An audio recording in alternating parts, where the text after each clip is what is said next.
have a pre-existing Okay. health condition. See, I only have one lung, and my respiratory system is. I have a condition called bronchiectasis, which is a low form of cystic fibrosis. So, in order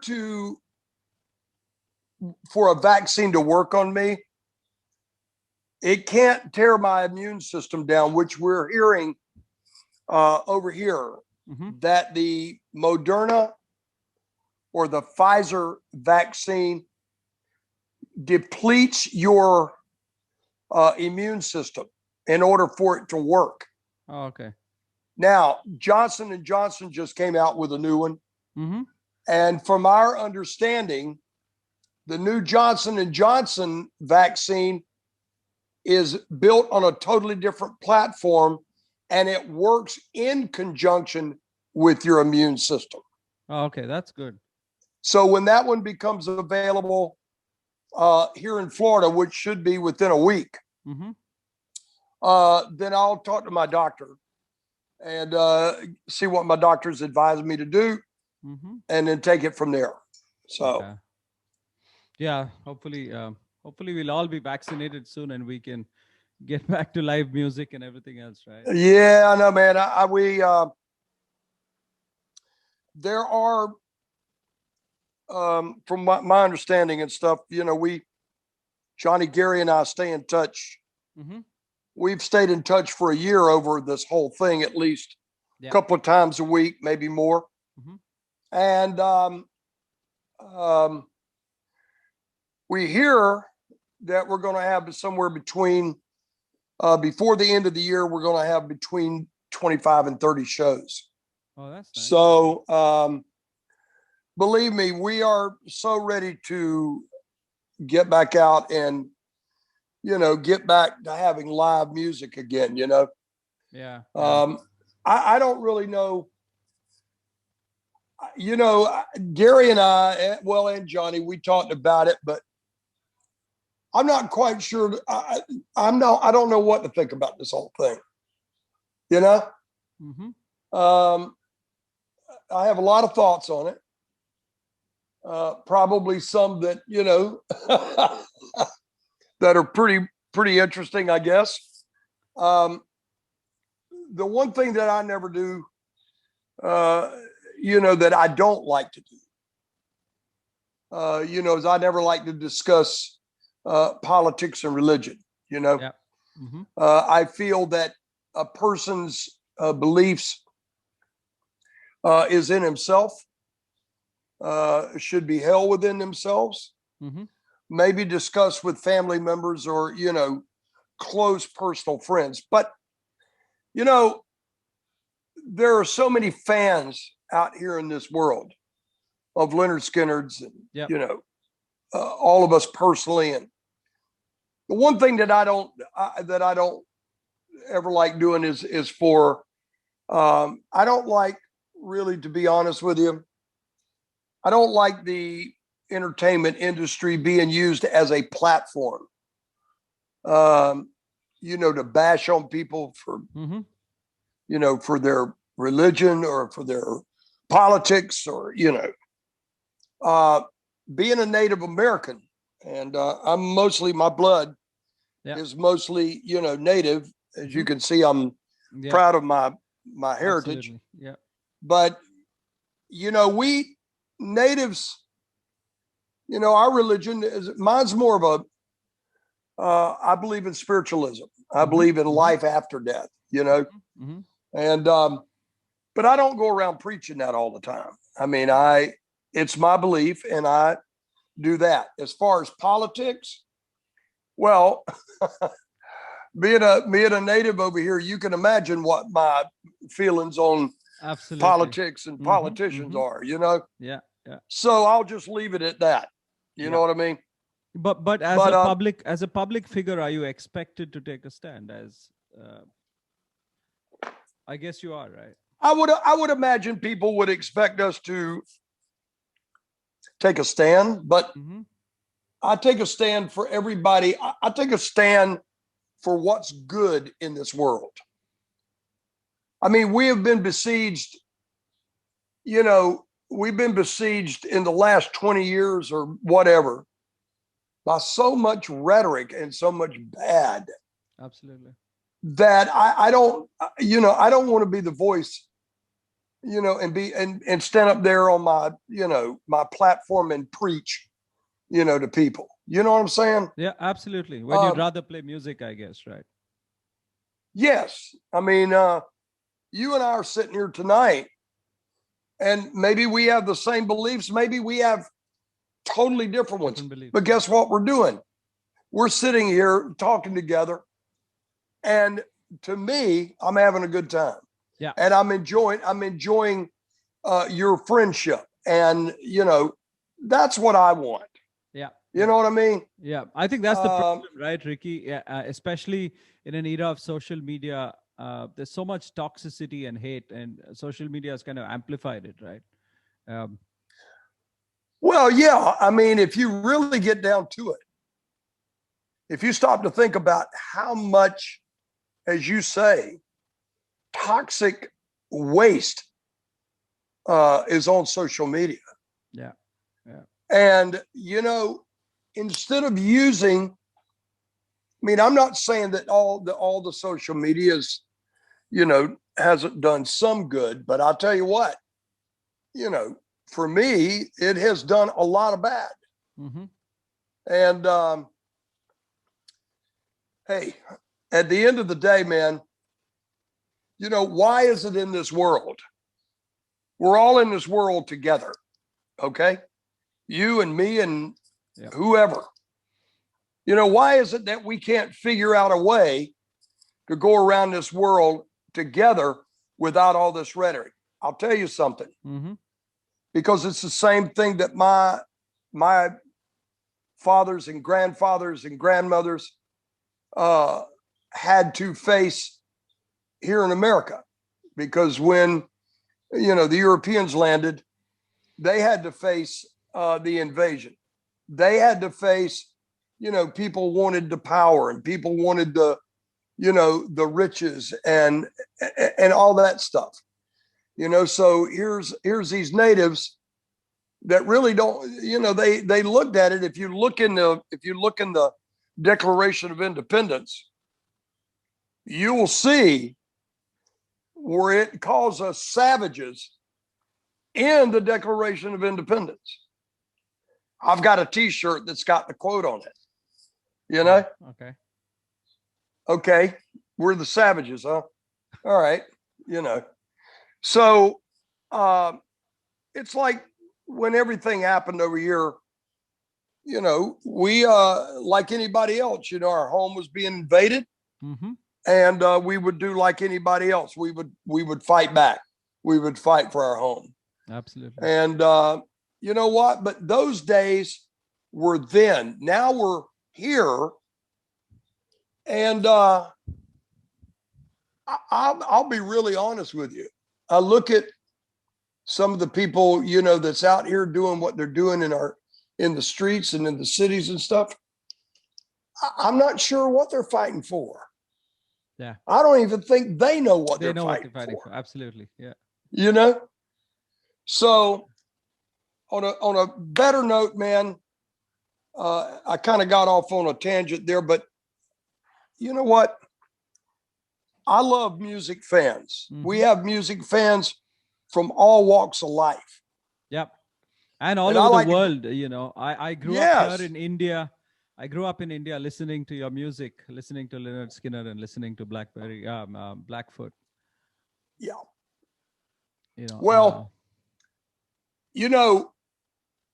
We got fans of all denominations, creed, color, mm-hmm. backgrounds, everything, and I like being a guy that plays a guitar in an unbelievably world famous band.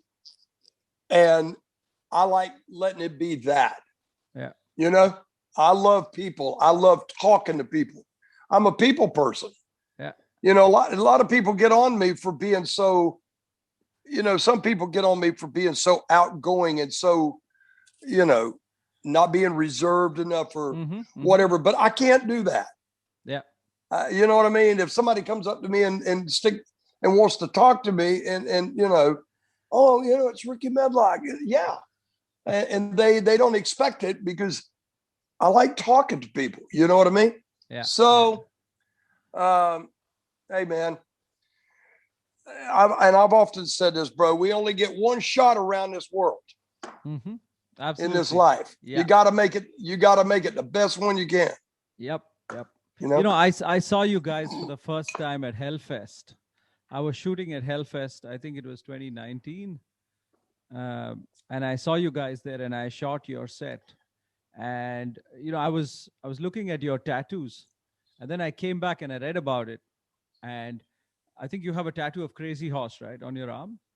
Over here. Yeah. Yeah. So it's interesting because I was reading that people have never seen a picture of Crazy Horse. So I was wondering how you got that tattoo. Well, here's believe it or not, he's a friend of mine.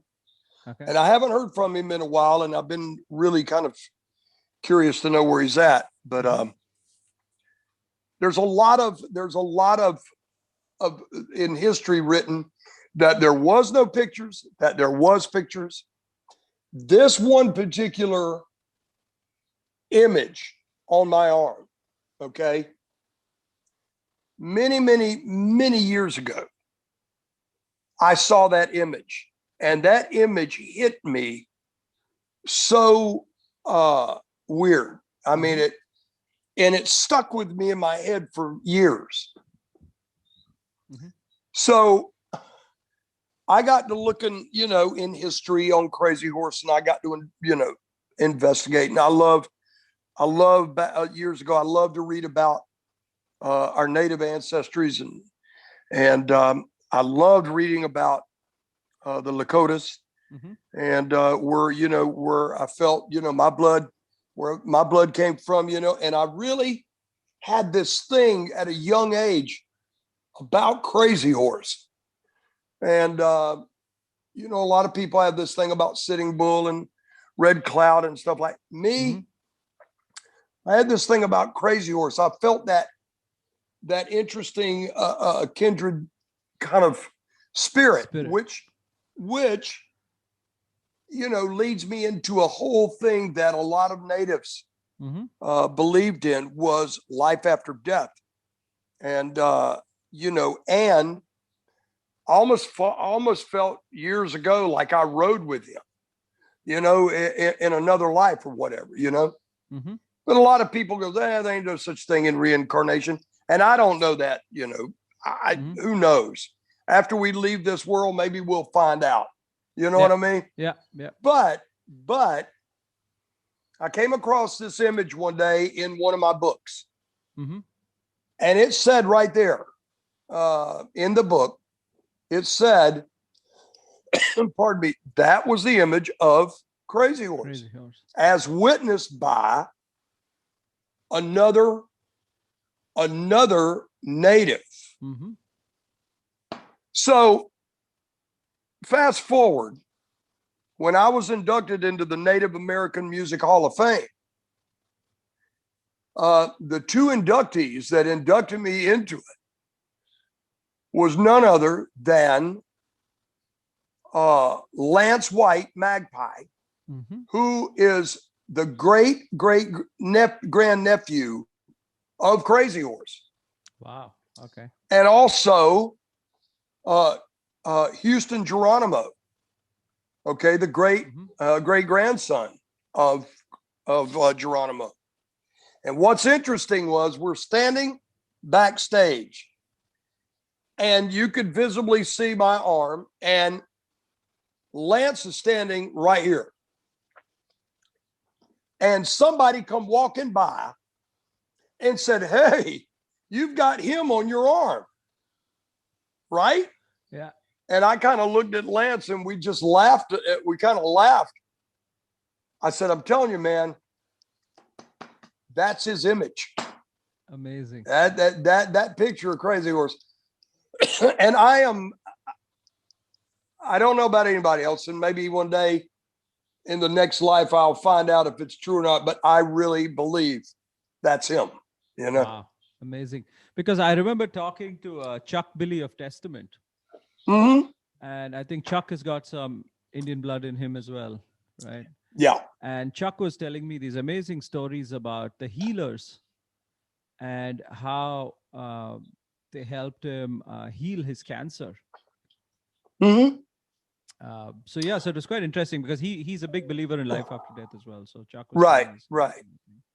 Well, you know, I think that there's a lot of evidence and a lot of proof out here that floats around Mm-hmm. that people really don't want to talk about and hear about or listen to about another side of life. Yeah. You know, I mean, I've seen things and I've heard things and I've experienced things that lead me to believe, okay, that leads me to believe that we're going to cross over and everything's going to be okay. I mean, it really does. Yes. Do we pray? Yeah. I mean, I pray. You know, I actually believe, you know, I believe that there was a man, a human man, an actual human man named Jesus Christ that walked the earth. Mm-hmm. And what he was, to be honest with you, I believe he was a rebel. Okay. He had a belief, Mm-hmm. and he spoke about it, and he was committed to that. And what happens? Because he's committed to it and people started to believe in it and be committed to him, what do? They get rid of him. You know? That to me is kind of like, wow. You know what I mean? Yeah. And here's the deal. You know, with natives believed in their, you know, the power of being human. Mm-hmm. That, you know, they believed in that power. There was an inner strength in them that they just, you know, they felt like, we're going to fight for what we believe in. We're going to go at it. And you know what? If we die, it was a good day to die. Yeah. On the battlefield. Mm-hmm. You know what I mean? Yeah. Yeah. And you know, those are the things I think about, and those are the things, honestly, that I really believe. Mm-hmm. And now, you know, like I said, maybe when I cross over, I've gotten it all wrong. I don't know, but I don't think so. But do you think somewhere Lynyrd Skynyrd kind of embodies that spirit to carry on, to fight the odds, despite all the tragedies that have happened over the years, personally, with the band, all of that stuff? You know, we've been asked so many times. One of the things I think that drives the band, mm-hmm. I think, is the love of the music. I love the music, and I love it so much that, you know, I've been back with the band. This is my second go around. Yep.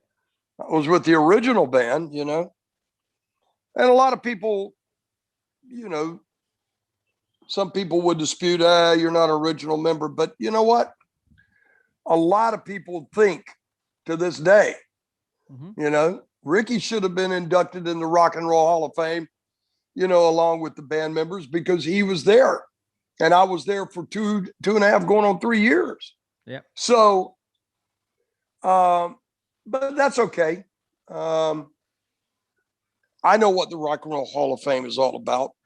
And, you know, I feel really, to be honest with you,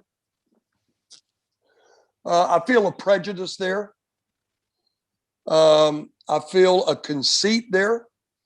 I feel, you know, in a way they think they're holier than thou, you know? So look, it took Lynyrd Skynyrd getting nominated 7 times. Really? You know? And finally, I think it was fan base pressure. Yeah. That the band got in. Yeah. You got to understand something. A lot of the record companies, and a lot of industry people thought that the Southern bands, them guys ain't nothing but a bunch of bar bands. Really? And then all of a sudden, all the Southern rock bands ended up selling over my shoulder, exactly, multi-platinum. Bar bands don't sell 30 million records, right? Yeah. So the bands, all these bands ends up selling multi-platinum. And they didn't know what to say about it then, you know? Well, I can tell you what to say about it. Great songs that have endured. Yeah. I mean, hey, think about it. Used to be once a year, they would have the top 100 requested songs every year. And who vied for number one? Stairway to Heaven and Freebird. Yeah. One year Freebird would win. One year Stairway to Heaven would win. I mean, so really a bar band, huh? So Lynyrd Skynyrd embodies a spirit of the love of music. Mm-hmm. The love for the music keeps us going back and going back and going back. Look, you know what? I got to tell you, hats off, man. I love the Rolling Stones. Okay. I'm a Rolling Stones. I mean, Keith Richards to me, I don't care what anybody says to me about Keith. I mean, he's the man. All right. Yep. I happen to think that Keith passed away many years ago and God just forgot to tell him. Okay. And I think God one day is going to go, hey, wait a minute. You know what? Keith is supposed to be here with me. You know what I mean? Yeah. But I love Keith Richards. I mean, he's been one of my guitar heroes. And, you know, it's not for the fact that he was a guy that could rip it like Hendrix or, you know, Eric Clapton or Jeff Beck or Jimmy Page or even Eddie Van Halen later on and all this stuff. What he could do, all right, he could write them riffs for those songs that you would hear forever. Yeah. You know what I mean? Amazing. So I rest my case. Keith Richards was the man that wrote all that stuff. So yeah. Amazing. No, you spoke about Jimi Hendrix, right? They say, I don't know if it's true, but they say Hendrix had some Indian blood in him as well. He did. He did. He had native blood in him because he was from up there, you know, in the Northwest, you know, where there's a lot of natives in the Northwest. And he did have Indian blood in him. And it's interesting, if you look at his features, you know, he has a very squared off jaw and, you know, the whole bit. But you know what, man? There are a lot of natives still around. We're still here. We're not going to a place, you know? Yeah. And you know, there's an old saying, you know, we invited everybody over for dinner and they never left. They never left. Yeah. Yeah, I can understand that. But tell me, how did you end up joining Lynyrd Skynyrd the first time around? Well, I was with the original Blackfoot. And we were living in New Jersey. And we had been kicking around up there and for quite a while. And boy, it was a tough one because you know, getting gigs up there and trying to do stuff. And man, it was just, you know, it was a struggle, but we were hanging in there. And what happened was we had a manager. and I'm not going to name her name, but we had a manager, and she got involved with one of the band guys. Well, it started to be to where she started showing a lot of favoritism to, the one band guy. Well, I mean, I don't care, whatever.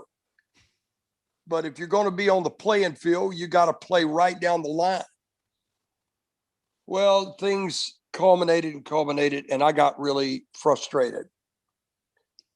And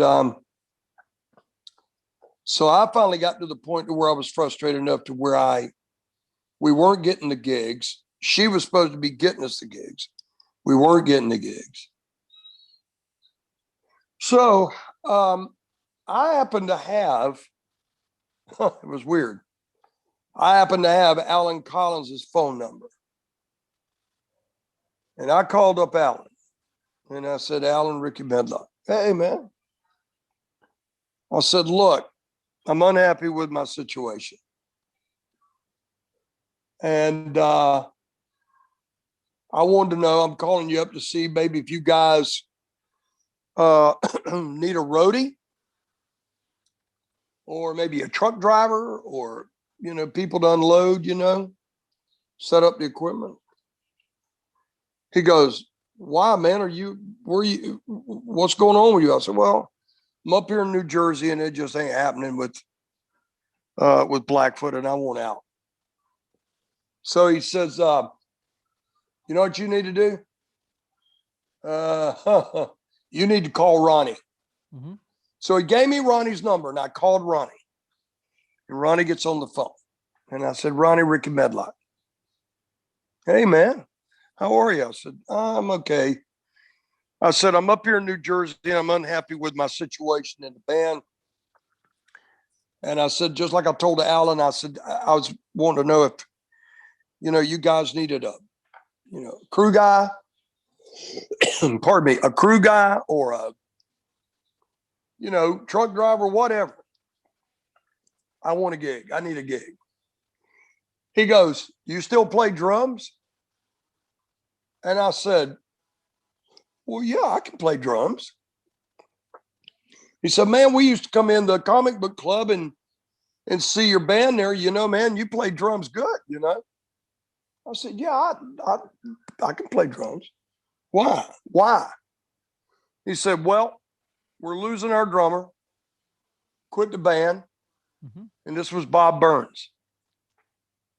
And he said, in 2 weeks, we are starting to cut our first record in Muscle Shoals, Alabama. I went, whoa, and he said, and we need a drummer. And I said, look no further. Here I am. You know what I mean? Amazing. I sold off, I don't know what. Sold off a couple of amps I had. I kept my guitars. They sent me a plane ticket, and a week later, I flew down to Jacksonville. They all picked me up at the airport. We went by my mom and dad's house. I dropped off my luggage. Of course, my parents were so happy to have me back home. And dude, I'm only 20, 21, whatever. And I dropped my stuff off. Well, my parents and Ronnie's parents, mm-hmm.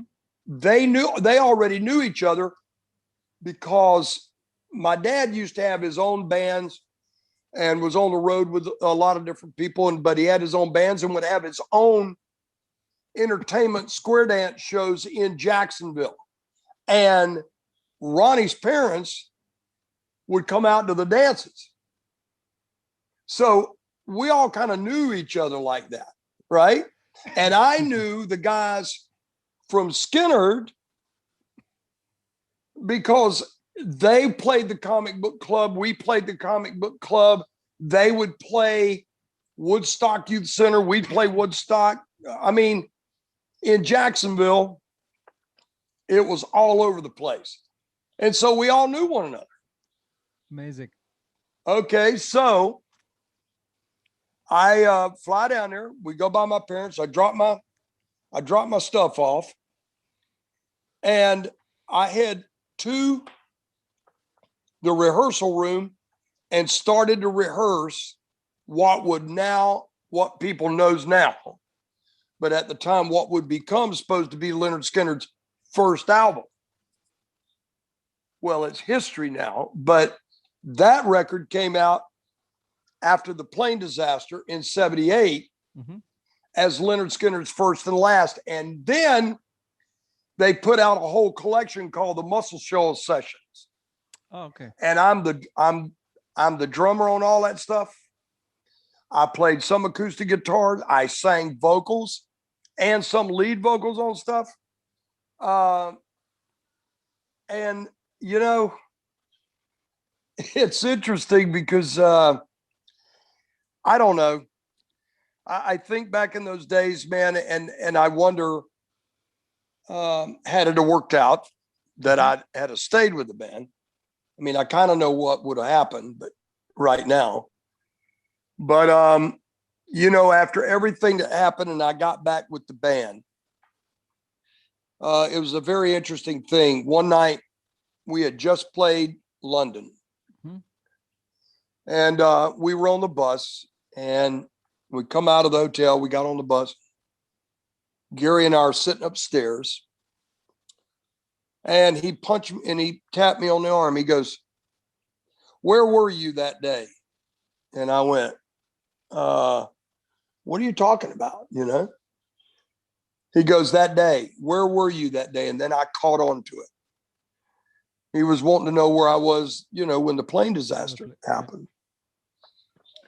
I said, because Ronnie had asked me did I want to go on the trip with them, because I was in Jacksonville, took my daddy Shorty over to see the guys. This is after I'd left them and went back with Blackfoot. But I took my daddy over to see Ronnie because Ronnie loved my daddy, you know, wrote the song Curtis Lowe with his inspiration. And dedicated the Nothing Fancy record to him, and the song Made in the Shade, because my daddy used to tell us, boys, you boys keep doing what you're doing. One day you'll have it made in the shade, you know? So I took my dad over to see Ronnie and them at their studio.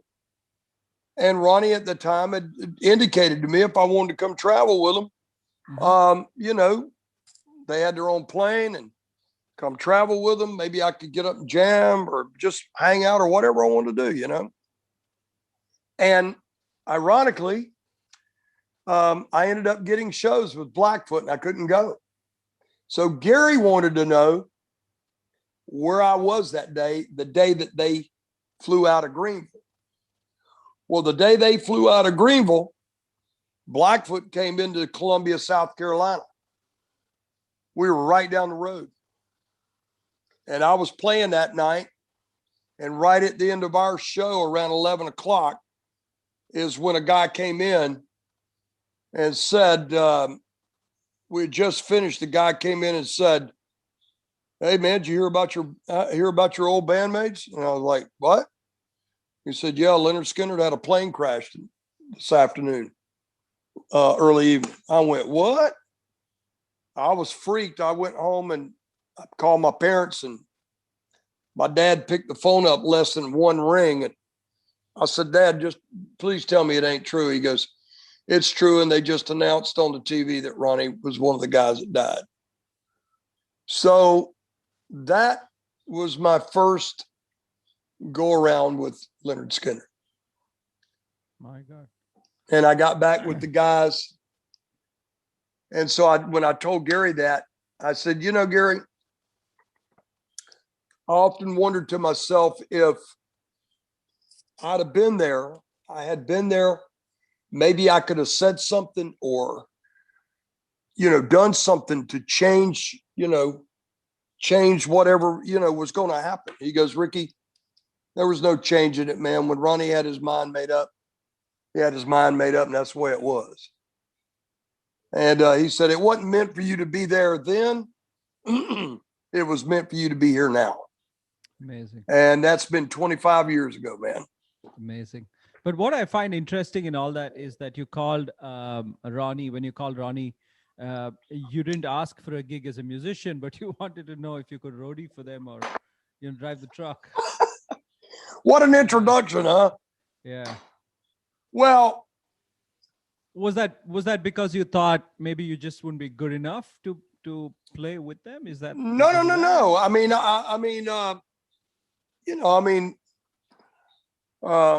I was doing really good as far as a musician at the time. I was, as far as guitar playing and stuff, I was doing really good, and and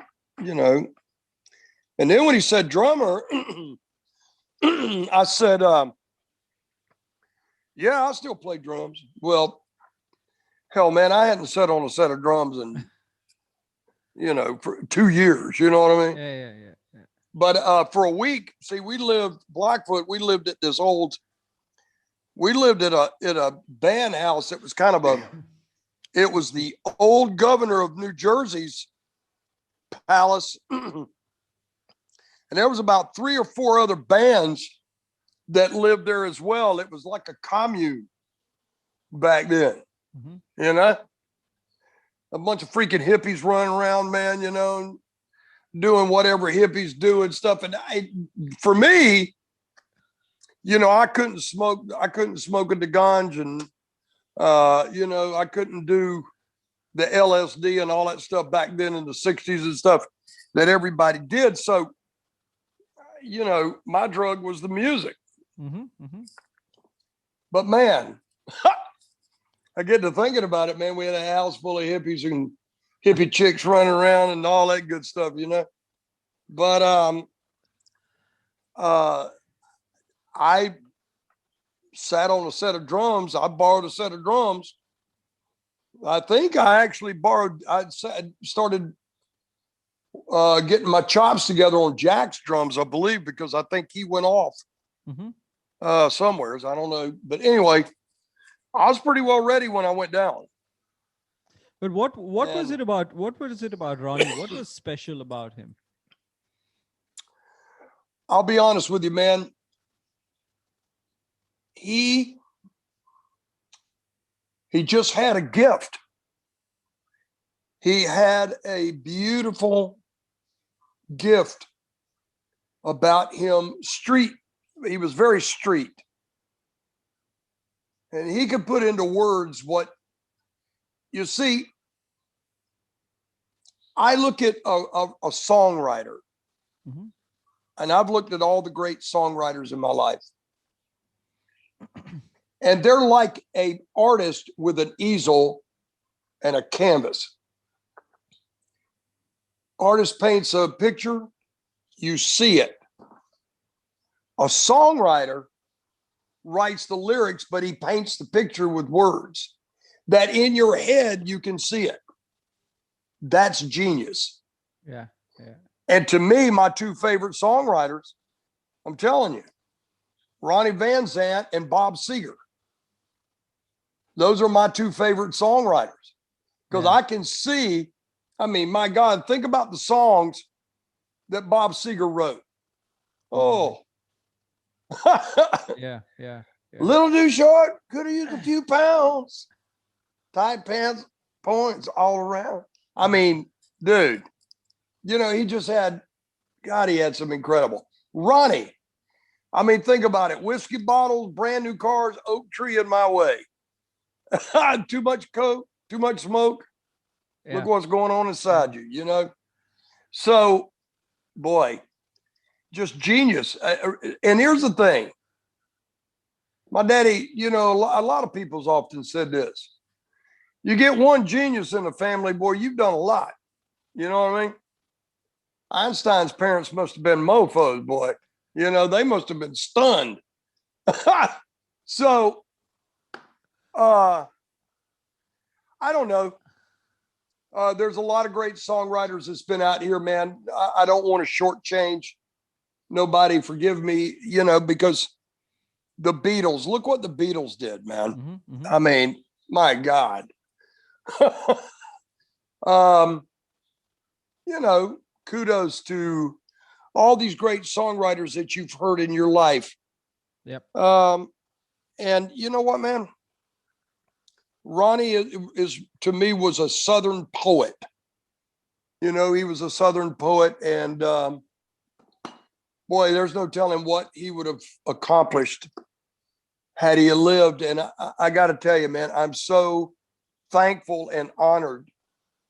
I feel very lucky and very blessed that I was able to share the stage with him, and yeah, I was able to ride down the road with him and have some laughs and steal each other's food and fight with each other, and just, you know, incredible. I mean, I feel so blessed and honored that I was able to be around him for the length of time that I was. Mm-hmm. And now, I mean, I feel blessed and honored that I'm able to walk out on that stage and play those songs every night. Yeah. That he wrote. You know what I mean? Yeah, amazing. And yeah, I remember watching videos where I think on Freebird, you guys just put the jacket up and there were visuals playing in the background, right? How did that come about? How did you start doing that? well, what we do is you know, nowadays what we do is, you know, we let Ronnie, you know, with technology the way it is, Mm-hmm. it's so cool how now for the last several years, we got the video of him singing the last verse of Freebird. And the band, Johnny leaves the stage. We've got Ronnie's hat on the microphone stand with the light shining down on it. And I'm telling you, when he comes up on that video screen, I mean, that video screen is like a wall. And when he comes up and he starts singing along with the band, I've seen grown men. I mean, I'm talking about grown big men just crying, weeping. Yeah. You know, it's that powerful. And you got to understand, me and Gary standing out there looking back at it. And Gary and I, we do a lot of eye to eye contact, and we got a great camaraderie and on stage. And I mean, for me and him, I get chills every night listening to it and watching it. And it's really something to behold, you know? You know, it's amazing because I was shooting that show in London. I think it was at Wembley where you guys played with Status Quo. Yeah. Yeah. And I just had to put the camera away, and I had a tear in my eye. I was just gobsmacked watching it. So Yeah. I can totally understand what you're saying. Well, you know what, man? Yeah. It's a very, you know, when you're up on that stage like I am, and you play those songs every night, it's a real emotional roller coaster. It takes me back.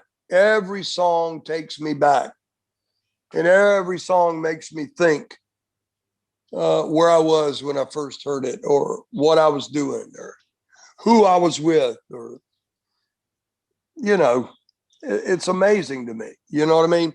And I mean, there's not a night that goes by that, you know, that I always look out into the audience, especially on Freebird, and take it all in, and look at the audience and take it all in and store it away in my database, you know? Yeah. And so I can recall it and think about it some more. You know what I mean? Yeah. Yeah. But I got to tell you, my friend, I think Lynyrd Skynyrd is one of those bands that, like you said, has endured, you know, a lot of tragedy, a lot of hardships. Yeah. A lot of ups. Yeah. I mean, we've had a lot of ups, great ups, you know. But it's a band that in history, in rock music history, that is undeniable great. I mean, it just, when I walk out there on stage with those guys, man, I mean, I've got Gary and Johnny and the rest of the guys, and it's a team. We play as a team. Yeah. There's no one certain person that takes away from the team. You know what I mean? And I'm proud to be with a team like that. I mean, we got some great musicians in that band. I mean, you've got Mark Mateka, the guitar player that's next to me, phenomenal guitar player. You've got Peter Keys back here on the keyboard. Look, when Billy passed away, man, we honestly, when Billy passed away, man, we were on the verge of calling it a day. And we decided to hold auditions because we felt, you know what, Billy wouldn't want us to go out like this. So we held auditions, and believe it or not, Peter was one of the first guys to come through the door. And he came through and he nailed the stuff, and he said, thank you for the opportunity of having me to audition, and appreciate it. And he walked out. And 7 players later, we knew Peter was the guy, you know. So Michael Cardellone, drummer, been with us an awful long time. 23 years. He's been with us 23 years. And he, I mean, here's a guy that had success too with Damn Yankees. You know, you've got, now we've got a new bass player that was with the Georgia Satellites and an array of other people, Keith Christopher. And man, what a solid little bass player, because we had Johnny Colt that was with the Black Crows, and Johnny had to leave us, and we had to really quickly grab somebody. And a friend of ours, another bass player friend of ours, knew of Keith and knew that he was just sitting doing nothing. And we called him up and he said, yeah, I would love the opportunity to do this, you know. Man, we sent him the set list. He put it all together, and hell, man, he looked so scared. After we did that, 2 nights later, man, we're in an amphitheater in Cincinnati, Ohio, sold out, 25,000 people, and that was his first gig. He was walking out to do that. He was like, like a deer in the headlights, you know. But it's cool, man. And then we got the 2 background girls up there. You know, Carol and Gary's wife, Dale Krantz Rossington, and Carol Chase, and rounds it out, man. And it's just a great band. Yeah. And it's interesting that you say it's a team. It's good, I guess, that the identity of the band is not tied to a particular person. Right. And it's all about the songs and the music that I guess will live on, you know, much longer than all of us. So. Oh, though, listen, it'll be here a lot longer than we all are. That's for sure. You know? Yeah. That's quite amazing. But do you guys still do a lot of meet and greets? Do you still meet a lot of the fans, and do they come up? Well, you know what? We were up until this happened. Yeah. And now they're saying that we probably won't be doing them now for ever how long. We used to, you know what, man, it was great. I mean, you know, you meet people from all walks of life, and that's what was really cool. You know what I mean? Yeah. I mean, you get a couple of people every once in a while come through there showing their ass, and you know, so you deal with it, and they get on out, and you're okay. Let's do it. You know? Yeah. You know, earlier you were talking about technology, right? And Ronnie, you wrote a song called "Traveling Man" in '97 with Ronnie and was it Ronnie and Johnny, right? Leon. Oh, with Leon. Okay. It was Ronnie and Leon wrote that song. Oh, okay. Yeah. That was. I love Traveling Man because we did it. We redid it on the Lynyrd Skynyrd 20 record when I first got back with Skynyrd. And once again, I had this idea because of the technology. Once again, I had this idea of bringing Ronnie in, his voice in, and letting him sing one of the verses. And then when we went out to tour on the Lynyrd Skynyrd 20 record, we took a video of him doing the same thing. Yeah. That's incredible. Is there a new album in the works? You know what? We had started Johnny, Gary, and I, we formed a little production team called Three Southern Gents. Mm-hmm. And we started producing stuff. And then all of a sudden this happened. Mm-hmm. And now we're looking to, hopefully, we can get back to it, you know. Mm-hmm. I'd love to put out, you know, Gary and Johnny and I talked about it, man. You know, putting out another record, man, and, you know, continuing on, you know. Amazing. Is that where you get your energy on stage from the fans? You spoke. Oh, hell yes. Yeah. Oh, hell yes. I mean, you know what, man?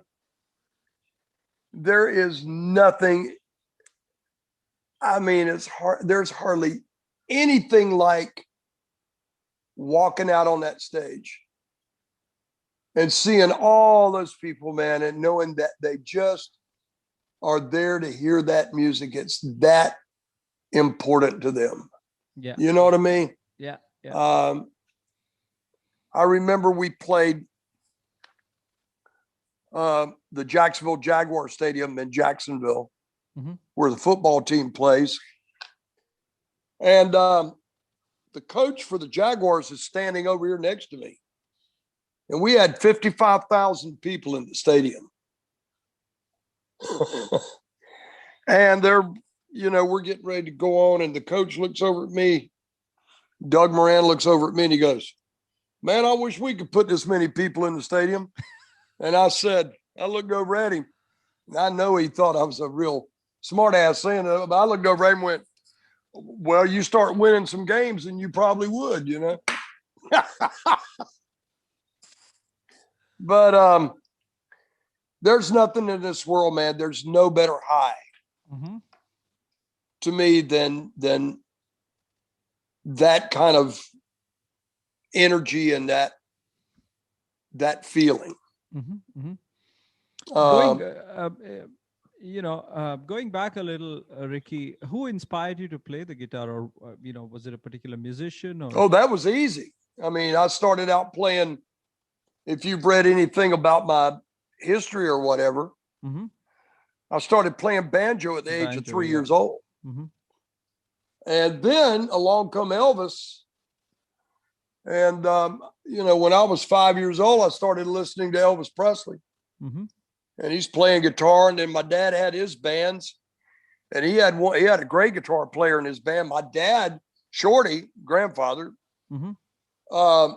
He was a great guitar player. So I said, "Well, you know what? I want to learn how to play guitar." Mm-hmm. And so I picked up the guitar. My old man had his old acoustic guitar. And it was awful big. When I was a kid, that thing seemed huge. Now it just seems like a regular sized guitar, but he showed me 3 chords, showed me G, C, and D. And he said, "Okay, you're on your own." Oh, what? So I just started watching what his guitar player did. Man, back then I listened to Scotty Moore mm-hmm. and, what he was doing and, Carl Perkins and all these great guitar players in the day. Then along comes Buddy Holly and his band. And then all of a sudden, dude, the British invasion. Mm-hmm. And then you had, and I'm telling you, I love George Harrison. George Harrison to me was just one of a kind. Did you ever get to meet him? Never did. Mm-hmm. Never did. Gary did. Gary got to meet Lennon and, but no, and it bummed me out that I wanted to meet George Harrison. I really did. And, but you know what, man, I listened to his songs, a bunch of his songs every once in a while. And it was heartbreaking when he left this world, Mm-hmm. But I don't know, man. right on up through the ranks. And the next thing you know, oh boy, I am driving along in my car. And I had on a radio station in Jacksonville, Florida. It was a AM station that everybody listened to. It was the rock and roll station of the day in the 50s and the 60s, right on into the 70s. And it was called the Big Ape, WAPE. And everybody tuned it in. And I'm driving over to my friend Hal Radige's house. And I'm on the interstate driving, you know, and got the Big Ape on, listening to music. All of a sudden, this song comes on. And I'm like, what is that? The DJ plays it. He comes on after, he goes, ladies and gentlemen, brand new artist. That was the Jimi Hendrix Experience. And I was like, get the hell out. Whoa. I get my buddy Hal. I said, were you listening to Big Ape? Yes. Did you hear Jimi Hendrix? Yes. We couldn't wait to get downtown to buy the record. Dude, I wore them records out, you know. And then, they came to Jacksonville. Hendrix came to Jacksonville unadvertised. Wow. With the Monkees. Wow. Now picture that if you can.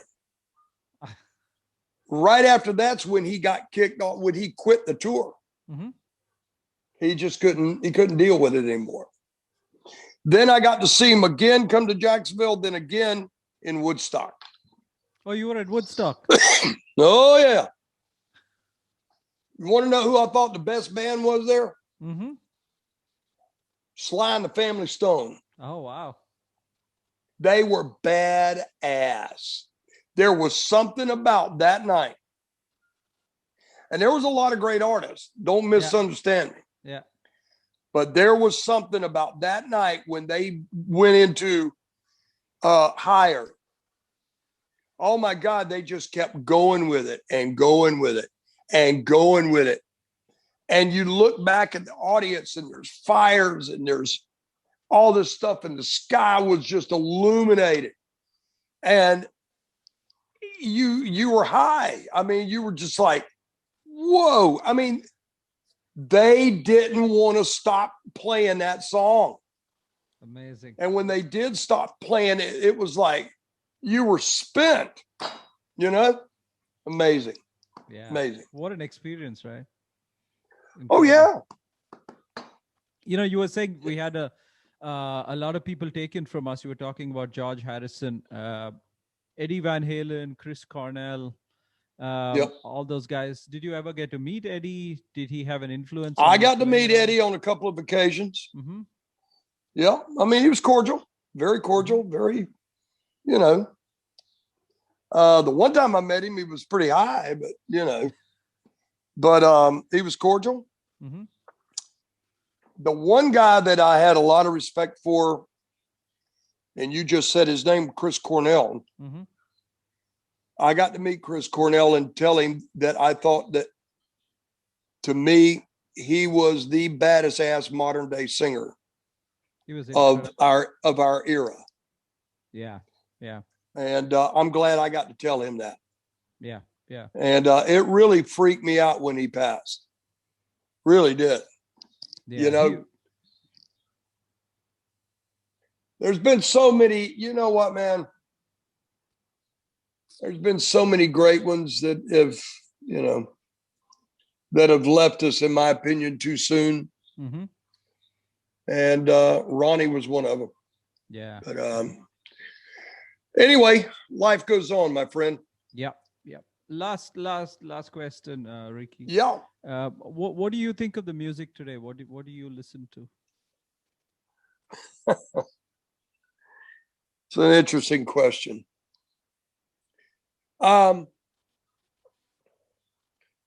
You know, Chris Cornell's generation, that was pretty well my last go around with what I considered rock music. Mm-hmm. I'm not really sure there's any rock music anymore.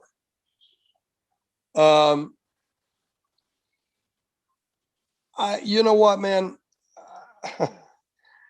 I hear people say that they're rock, but rock is a whole different thing with me. Okay. Mm-hmm. You know, I'll tell you something, man. It was a great pleasure, man. My gal and I went to a wedding last November. Mm-hmm. And Robert Plant was there.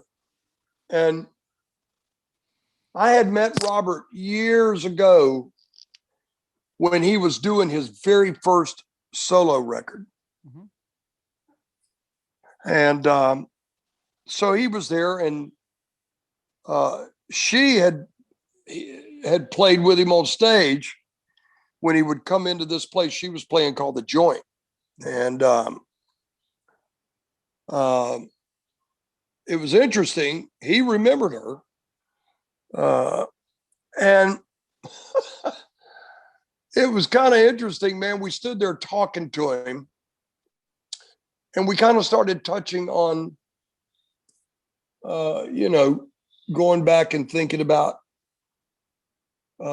players and bands. And Robert is such a gentleman, you know. And boy, what admiration I got for the guy, man. I mean, I saw him in Jacksonville, Zeppelin, you know, when I was young. And I think about that, man. I think about what a difference that band made in rock music. Mm-hmm. And I don't know, man. I look, honestly, to be really, really honest with you, my friend, looking back on my life and stuff now, I think that I grew up in the most magical times of music. Yeah. Starting with the mid 50s, right in through the 60s, right out of the 60s into the 70s, right out of the 70s into the 80s with all the hair bands and, you know, all the stuff. But when I look back on it, and then right to the grunge, mm-hmm. you know, with the guys, you know, in the grunge department, we grew up in, you know, we grew up in a very, very magical time in music. Yeah. And I don't think we'll ever see that again. Yeah. Yeah. I don't. So too. Yeah. You know, it's an incredible time. Yeah. You're right. You're right. I mean, if you really want to get right down to it, can you think of anybody right now that has an impact on you of like some of the bands in history, like Zeppelin, or impact on you like Aerosmith, or impact on you like Lynyrd Skynyrd, or an impact on you like Led Zeppelin or AC/DC, or, you know, the Rolling Stones, or any of these bands? The Allman Brothers, yeah. The Allman Brothers. Yeah, yeah. I mean, which is why I guess, right? At least I keep going back to that music, right? I listen to it all. I was listening to Lynyrd Skynyrd this morning, so. I mean, nobody has really, there's been nobody that's really affected me mm-hmm. like a lot of those bands. Hell, man. Yeah. I don't want to forget. I'm going to put these guys there. ZZ Top, Billy Gibbons and Dusty and Frank, they're friends of ours. Yeah. I mean, Billy Gibbons, to me, man, I got to tell you, you can't forget the guy because he's got the smoothest hands when it comes to playing a guitar. Yeah. Yeah. He is just honey smooth. Yeah. You know? Yeah. So there's nobody. Look at Stevie Ray Vaughan. Yeah. Yeah. What an impact that guy did. Yeah. And then gone. Yeah. You know? No, I get what you're saying about Billy because I was with him in the studio in London, and it was incredible just to hang out with him, watch him play. Isn't he something? Oh my God. Incredible experience. Yeah. Such a down-to-earth human being, right? That's what I really like Billy about is, I just it was funny because I was out driving around the other day and I pulled in a parking lot and in comes an old 1934 Ford 3-window coupe, steel body, really nice and deep purple. And I took a picture of it and I sent it to him. And I said, "Hey, Billy, I'm thinking about you." And he wrote me back, and you know what, man? It's like, it's very cool to have those kind of friends.